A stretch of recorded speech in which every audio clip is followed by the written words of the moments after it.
Marcia Kavanaugh. Thanks so much for watching. Well, this was the week when Orleans Parish schools returned to the school board. We'll look at the implications. We'll also examine a budget showdown in Baton Rouge, a charter school facing unionization, Florida trying to take business from Louisiana, and a development deal that fell through. And we'll examine the banana business, which may be splitting from New Orleans. Joining us are tonight's Informed Sources. Errol, Laborde, producer of Informed Sources. Stephanie Grace, columnist, The New Orleans Advocate. Jessica Williams, reporter, The New Orleans Advocate. And we're going to go first over to Stephanie because there's doings in Baton Rouge. I mean, they have tackled the budget and they've sort of been doing it since yesterday into today. 14 hours. Yeah. A lot of cranky tweets I've been seeing as I've been following it among legislators and reporters, I have to say. The House has now passed a budget and sent it to the Senate. And it was a really interesting week because it started off with the budget hearing in the Appropriations Committee. This is the committee that's headed by Cameron Henry, remember, who tried to be Speaker of the House and was kind of not voted down because even though it's a majority Republican legislature, there was a feeling he was probably too partisan. He showed that in this hearing, and what came out of appropriations was really somewhat confrontational with the governor. It really changed a lot of what the governor wanted to do. A couple of areas, the big showdown was, and even into today, the big showdown was between funding for TOPS and funding for the safety net hospitals. There isn't enough money for both, most people think. The governor wants to basically acknowledge that and come back into a special session and raise more revenue. Cameron Henry and some of the conservative Republicans, are still hoping they can cut their way out of this, and if they have to have a special session, come back in the fall. But meanwhile, there's, the guillotine is hanging over the heads of a lot of people. All the students who are expecting to qualify for TOPS for next fall, and the people who work and rely on these hospitals all over the state, the public-private partnerships. So, and then some other issues came up too, which we can talk about. But what emerged from appropriations was a bill that basically took money from the hospitals and gave it to TOPS, fully funded TOPS. And leaving all of the safety net hospitals with cuts. With cuts. And again, the governor had said, look, we can't support all the safety net hospitals. There are 9. So we're going to fund the ones that have medical medical education programs, because if we don't fully fund those, we could lose those, and there are all sorts of implications for that. And then they also, what the committee did is also spread that money around. In the full House, they went pretty far back to what the governor wanted, which was interesting. It kind of, I think, is a sign of where the House is. Again, it's maybe somewhat friendlier to the governor than we had thought, and certainly friendlier than this Appropriations Committee, which was kind of stacked with conservatives. So at this point, more of the money went back to the hospitals. They all are funded. TOPS is not fully funded. So what would happen if TOPS is not fully funded? Because a lot of people are waiting to hear about that. As of now, under law, basically everybody who, there's not enough money to pay for everybody who would qualify, so it would go according to merit, basically. People, the people at the top who have the highest scores will get the money, and then there will be a cutoff. There is legislation working through that would change that would basically spread the cuts to everybody. So if there are cuts, everybody gets a partial cut. Like it would be 80% instead of the full 100%? Exactly. Or those who are receiving it, will they continue to receive TOPS money? Yes, but not at a lesser amount if this other legislation passes. Again, unless they come back and raise revenues, there are a lot of ifs here. So now it goes to the Senate, which is actually friendlier to the governor. So the real test of the governor's agenda was in House appropriations. So the fact that he got a friendlier hearing, a number of Republicans switched and voted with Democrats, is probably pretty good news for him. With the safety net hospitals, though, they're going to sustain some cuts. Yes. Oh, absolutely. There have been tremendous cuts. I mean, I think we have to remember that in this whole budget crisis, there have already been tremendous cuts. And, one of the things Cameron Henry talked about was he said the governor was really using scare tactics to threaten to, that we would lose medical education programs, that some of the private partners might walk away because they're able to do that under the deal cut by Bobby Jindal. And also that, programs for kids with disabilities, studies, all sorts of things that really tug at the heartstrings might be on the bubble. Health officials absolutely pounded that, these things are at risk if they don't get the funding. Some of the opponents said, you're trying to scare people. So I think they made a good case. They made a convincing case, it appears. It seems like there's one program that cuts across the whole political spectrum. It's TOPS. It's amazing, isn't it? And again, if you listen to some of these representatives, they said, this is what I get the calls on. Now, I think that's different for the people who have these hospitals in their districts, because that's a lot of patients. It's also a lot of employees. So, they're big economic drivers in those communities. But TOPS cuts across everything, and I think it really hits specifically a lot of Republican districts where maybe people don't rely on the safety net hospitals, but they do send their kids to LSU. Okay, a couple of other things that came up. Yes. Just defunding the Inspector General's office out of appropriations. And then also actually in the House was to move funding for the Attorney General to a totally separate category. And we should say what they, both of those came out of this Monday appropriations hearing. Again, Cameron Henry supported both, and some other people. They both, the Inspector General, the argument was that there are other investigative agencies, including the Attorney General, who clearly is emerging. Yeah, the legislative auditor, very powerful. But it's really not much money. And, on the floor, a number of people, including Republicans, said, look, this would look really bad if we cut the Inspector General. And in fact, the Inspector General is very active in defunding the Inspector General. The governor actually had cut back the budget. Cut quite a bit. But this would zero out. Yeah. What they proposed was zeroing out. And that money did end up back in the budget that the House passed. And then Attorney General. Now, this was interesting.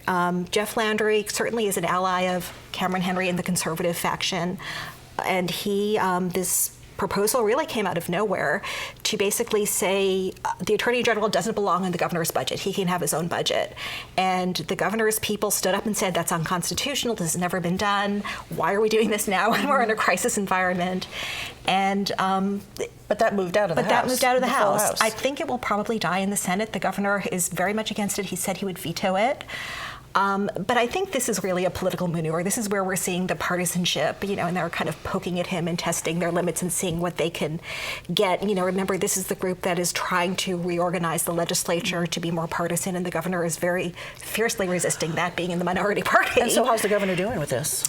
Well, I have to say, I think the Senate is friendlier to him, even though it's also majority Republican. He has Senate President John Alario, who I think will have his back. As anything that was going to happen was going to come out of the House and even this faction of the House. And the fact that he emerged okay, I have to say, given what could have happened, the way it looked at the beginning of the week.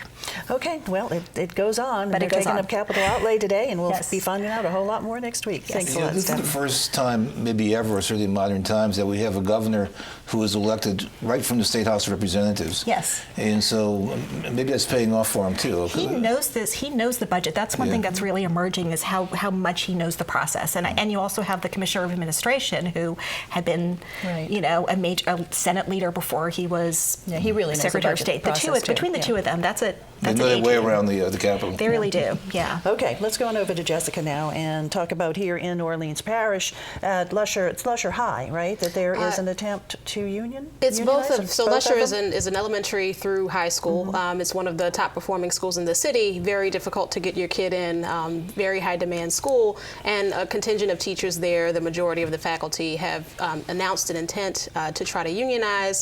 The Charter Schools Board a couple weeks back, a very divided board, a board that voted 6-5 to not recognize what's called a voluntary action. So a voluntary petition was submitted. The Charter Board rejected it. At that point, their recourse was to go to a federal agency, which is called the National Labor Relations Board, and ask that agency to come in and oversee a union election at the school, which will be held on Tuesday. But the administration objected to that. The administration is very against a union move. It sees, CEO has been there for quite some time, really almost 3 decades at this point, and sees unions as being very divisive, just something that charter schools do not need. She mentioned in a letter that went out to school to school educators last week that if the union were to come in, it's only because they're trying to build power through numbers. They're not interested in the children at Lusher. They're not interested in your interests. They're not interested in mine. Just a very strongly worded a very strongly worded persuasive letter to encourage teachers to reject the union. And they lodged a complaint also. I mean, they basically objected to the NLRB coming in to oversee this union vote. They did, and the whole the argument there is that as a charter school, they are considered a public school, but they are run by an independently governed board, which is a private entity. And the argument there is if the charter school is indeed found to be public, then the NLRB does not have jurisdiction to oversee this election. But the NLRB did rule that it does have jurisdiction, primarily because of the construction of the charter school board itself. That board is self-selecting. Its members are private individuals. They are not held accountable to any voting electorate, any public entity that would seek to place them there. And for that reason, primarily, the NLRB has ruled that it does have jurisdiction to oversee a union election. There is a separate school that is making the same argument, even in light of the NLRB's rejection of Lusher's similar argument, and that a decision on that matter is expected also in the next couple of weeks. And so the vote comes up this Tuesday. And the results of that, are we expecting challenges to that one way or the other, do you think? Well, I believe that the Lusher board, for any challenges that they would try to put out, it would be problematic for that board, because that board actually passed a neutrality resolution. Its members, even the ones that were against the union or against the union coming in and being recognized, have said, we are challenging this, or we want all teachers to be able to have a vote. And there were questions around the petition that was submitted. Some of the board members felt as though teachers were either talked into signing, they didn't understand what they were signing, and there was a question of, or there was a statement made that said, let's make sure that all teachers have the opportunity to vote so that we can really go with whatever the tenure of the entire building is. Whatever most teachers want, we will support that. Okay. So now that they've come out and said that they would publicly support it, it would prove problematic if they would come back and then, after the teachers have decided that they do indeed want a union, come back and try to challenge that. So we'll find out Tuesday what the vote is then. We will. Okay. All right. Thanks a lot, Jessica. Let's go back over to Stephanie right now. And the governor of Florida wants to come in and poach some businesses from Louisiana. How dare he? How dare he? And it's interesting. This is a guy named Rick Scott, who's a Republican.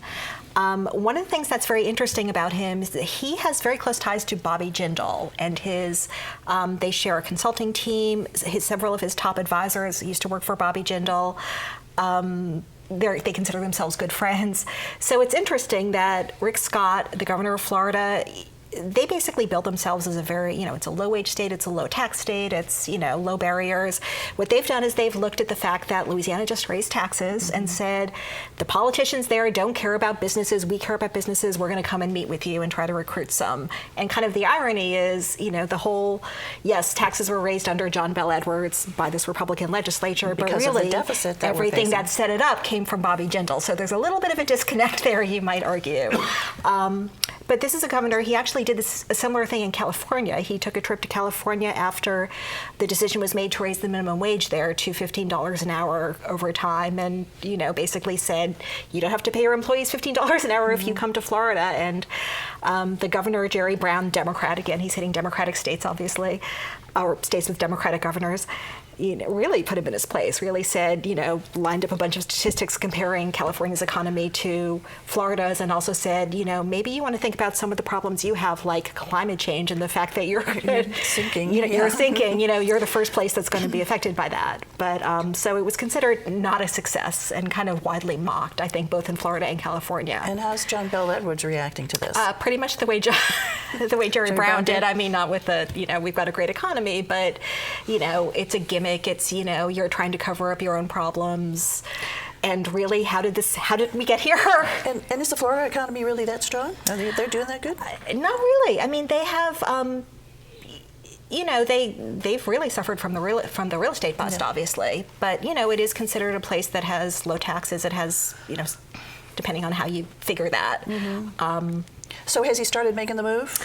No, he announced it just this week. Okay. He kind of did it on Twitter, and so it's been a war of words so far. So it's supposed to happen sometime this summer if he actually comes. Any expressions of interest? Not that I've heard. It's only been a few days, but...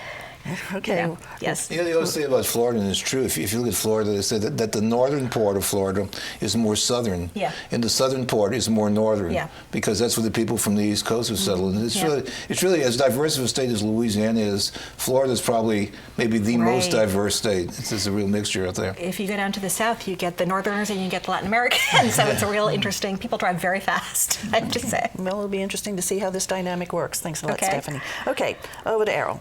And Errol, it would seem like, yes, maybe we will have no bananas. Is that what's happening? You know, if you look back a year ago, and there's still a lot of good news in our economy, and so I don't mean to dampen that, but two colorful, feel-good industries that people would have been talking about a year ago would have been like the movie industry and the banana industry. The fact that we got the banana industry back in 2014 Chiquita, right? to Chiquita. Chiquita, and really New Orleans and Louisiana had a lot to do with the development of the banana importing industry with Samuel Zamuri.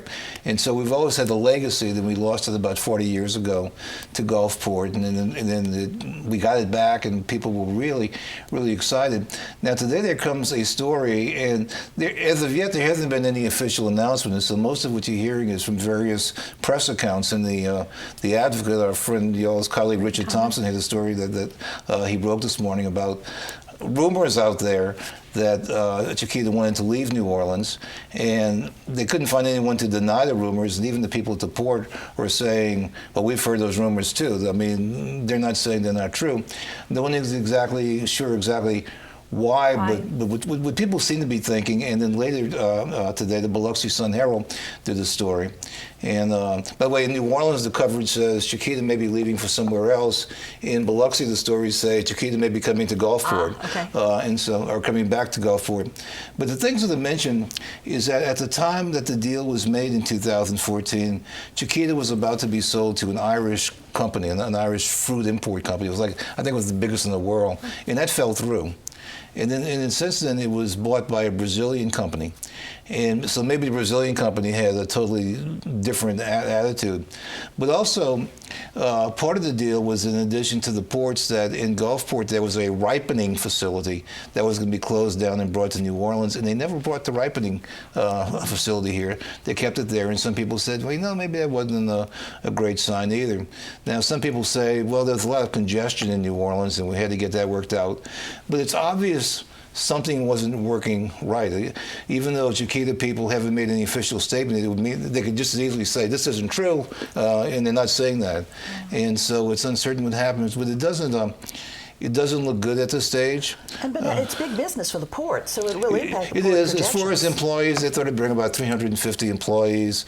No one knows an exact figure, but they're talking about millions of dollars. Now a Biloxi television station had a report saying pretty much the same thing, but saying that they talked to someone who said that talks are going on between Mississippi and Chiquita, and so they got someone to at least confirm that. But that's really as far as it's gone. But there's still not that definitive sign. But if you read it, if you kind of feel the pulse of it, it doesn't seem. There's genuine concern. Yeah. Some hope, but genuine concern. Yeah, and especially As far for all as the New Orleans fans. is concerned. And it really meant a lot, because when New Orleans lost the banana business, it really stung, because I mean it was such an indigenous business. It was such a part of the culture. And economically, also, yeah, it's and just even really I was a tough kid, blow. when you ride across the Gulf Coast and you saw those Dole trucks and those Chiquita trucks, it was like, hey, they belong over here. And so it really hurt when we lost them. It felt good when we got them back, and it's going to hurt if we lose them again. So. Okay, well, we'll keep our fingers crossed for New Orleans that we get to keep them. Yeah. Jessica, to you, there is a deal that seems to have fallen through, and that's regarding the Hard Rock Hotel at the Piazza d'Italia. That is true. The city announced this week that their negotiations with a Mexico-based developer fell through. The reason that was given was that we could not reach an agreement. The developer did not submit the required documents on time. And it was a little strange to hear, because that developer was the only developer in the running. There were 3 other firms that the city had invited to submit more detailed proposals.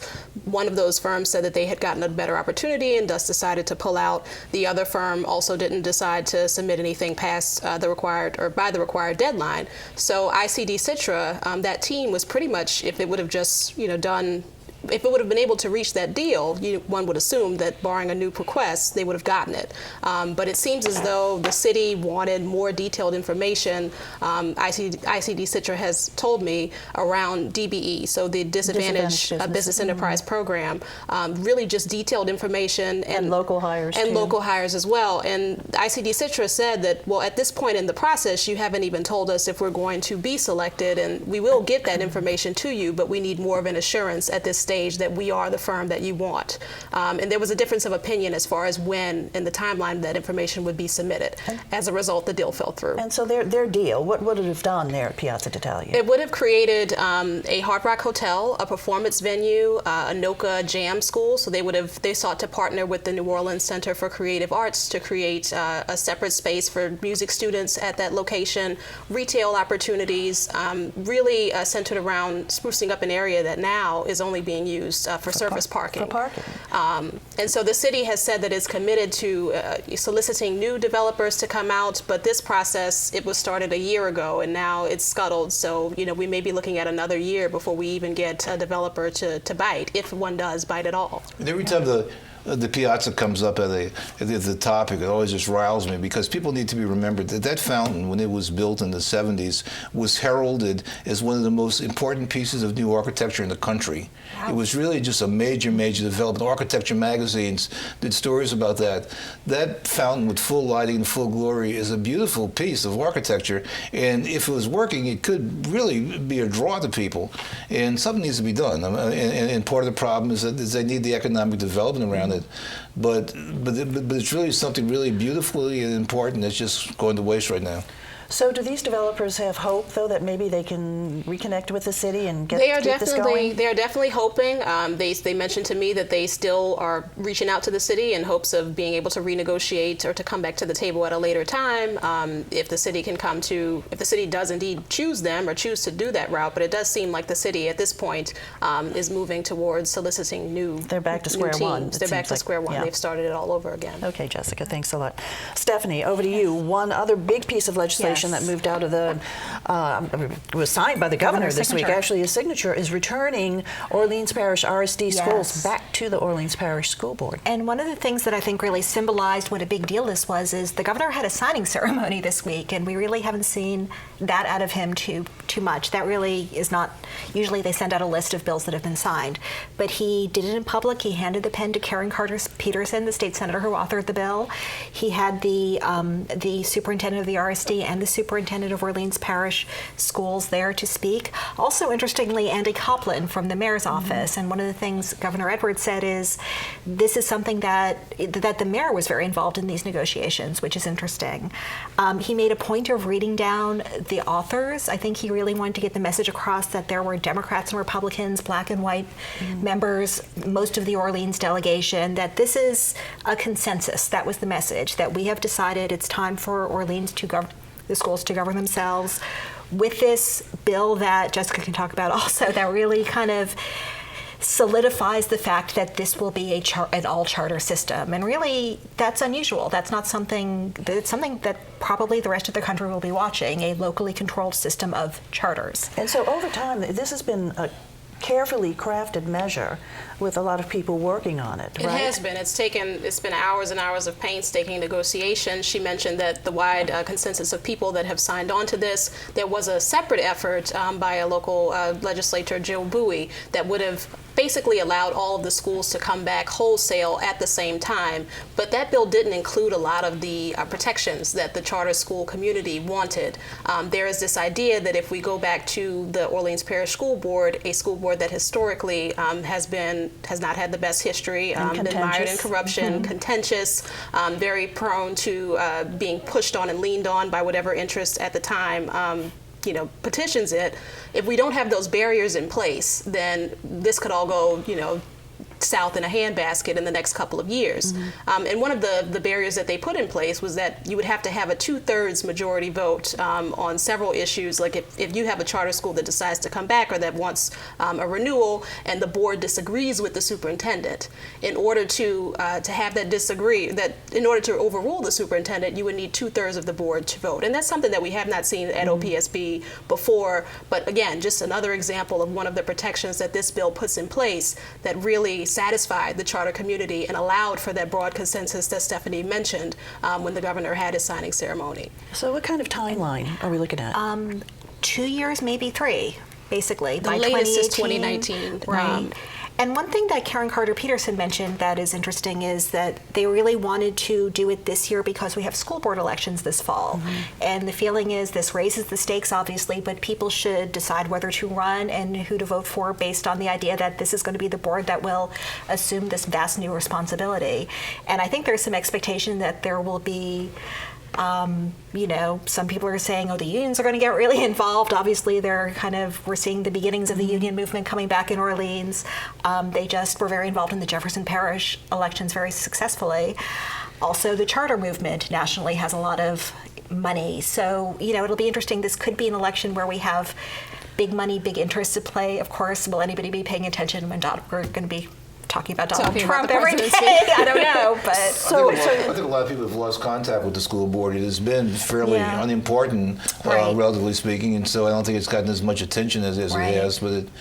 But the other side was worse because it used to be like the Monday night fights. I mean, just watching on television every time there's a TV coverage. And one thing that has changed is, the charter movement really has brought a lot of new people into the system in terms of just involvement, serving on charter boards and being advocates for various positions, also some charter friendly, some not charter friendly, but really I think there is more kind of community buy-in than we used to have, and hopefully that will continue. And more parental involvement in individual schools too. We're seeing that. Yeah. Okay, well, we'll see how this goes. It's All schools, it's over 3 years, but will they just be broken up in like a third of the schools, or just sort of gradually go? It's going to depend on who's eligible. So the state has specific requirements that charter schools have to meet in order to be able to go back. They have to post a certain amount in test scores, different eligibility requirements that will have to come into play. Okay, but change is coming. And we're talking about 52 schools, by the way. All right, good. Yes. Looking ahead. Well, back to the horse races. Last week we talked about the 2 Benson horses in the Kentucky Derby. They didn't finish in the money, but they did a respectable race. But next week's Preakness, their Exaggerator, which is the horse trained by the Desimo brothers. One's a trainer, one's a jockey. Finished second in the Kentucky Derby, so he's going to be running. And also this horse, Gunrunner, who finished third in the Kentucky Derby, who won the Louisiana Derby, will be running. And so there'll still be horses with Louisiana interests in the big race next week. And as I recall, you predicted Exaggerator.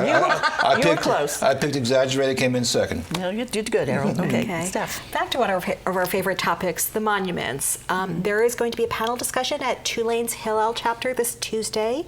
I'm on the board, I should say, of the speaker series. It will be moderated by our friend David Hammer, and it's really looking at not just the monument controversy, but kind of what it means and where we go from here, why people have reacted so strongly, really trying to kind of shed some light in addition to heat. And it's free and open to the public, 7 o'clock Tuesday, 912 Broadway. Very good.